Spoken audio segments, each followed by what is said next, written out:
Bonsoir à tous et à tous, bonsoir à tous les suiveurs et à tous les inconditionnels de Grégoire Omnisor qui va arrêter Liverpool. En tout cas, Liverpool, Koumoudiapo, Delay, Dor, Bunga, Tede. Donc West Ham ne dira pas le contraire. Donc Liverpool est allé s'imposer avec West Ham 2 buts à 0 avec des buts de Mohamed Salah sur penalty.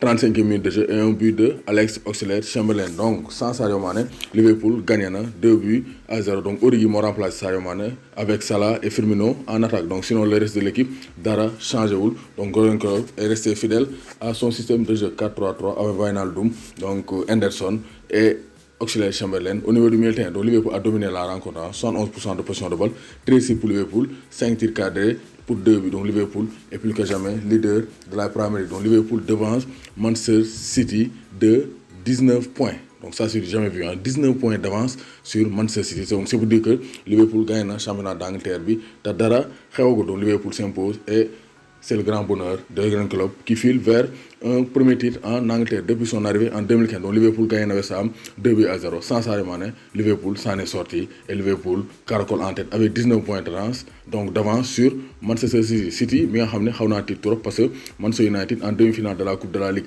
anglaise, United de Kofeki, Dorko 1 but à 0. Mais City avait gagné à l'aller 3 buts à 1. Donc Matich Modougal et donc City va affronter Aston Villa en finale de la Coupe de la Ligue anglaise. Donc 8e de finale, Copa del Rey, Coupe du Roi espagnol. Villarreal m'a fait Rayo, donc 2 buts à 0. Donc Villarreal qualifié en quart de finale.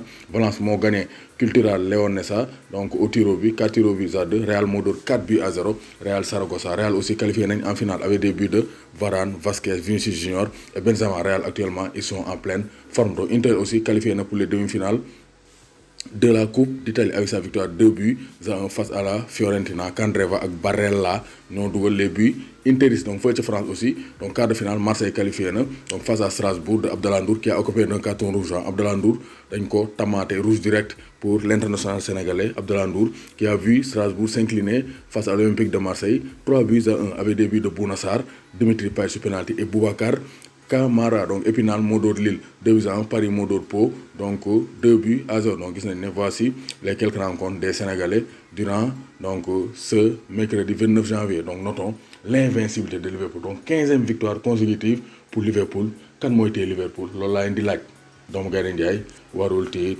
warul ragal.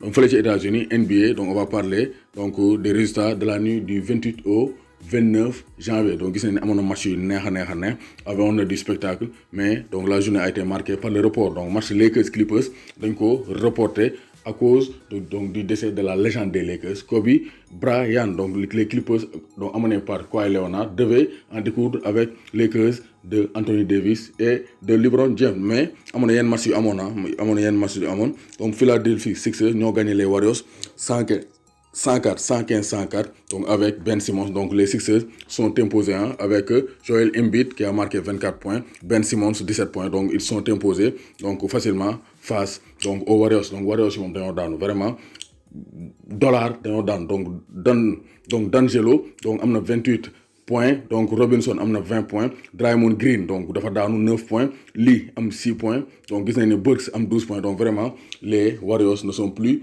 donc l'équipe redoutable qu'ils étaient il y a 2 ans. Donc vraiment Warriors dañoo daanu, donc dañ leen dóor Sixers ñoo leen dóor 115-104, Hornets ñoo dóor les Knicks 97-92, Cavaliers Pelicans ñoo dóor Cavaliers donc 125-111 boobu aussi match bu neexoon la donc avec les Cavaliers amenés par Sexton auteur de 24 points, donc Nance Junior auteur de 17 points. Donc les Pelicans étaient amenés par un excellent Holiday. Donc il n'était pas en vacances. Holiday n'était pas en vacances. Il a marqué 28 points en 33 minutes et Ingram a marqué 24 points en 32 minutes. Donc les Pelicans s'imposent logiquement donc face aux Cavaliers 125-111.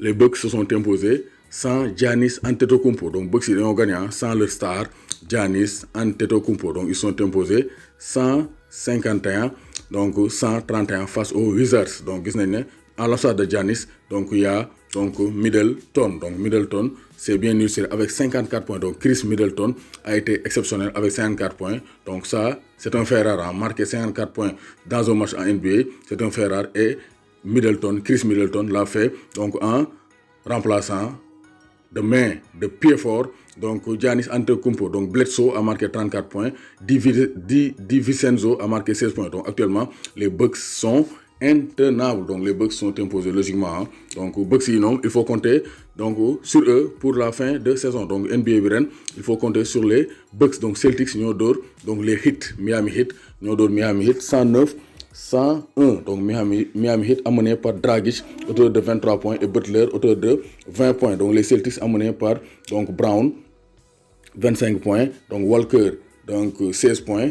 Et donc on a un excellent aussi, Hayward, qui a marqué donc, un total de 29 points. Donc vraiment, donc c'était le très haut niveau. Donc voici les résultats de la nuit du 28 au 29.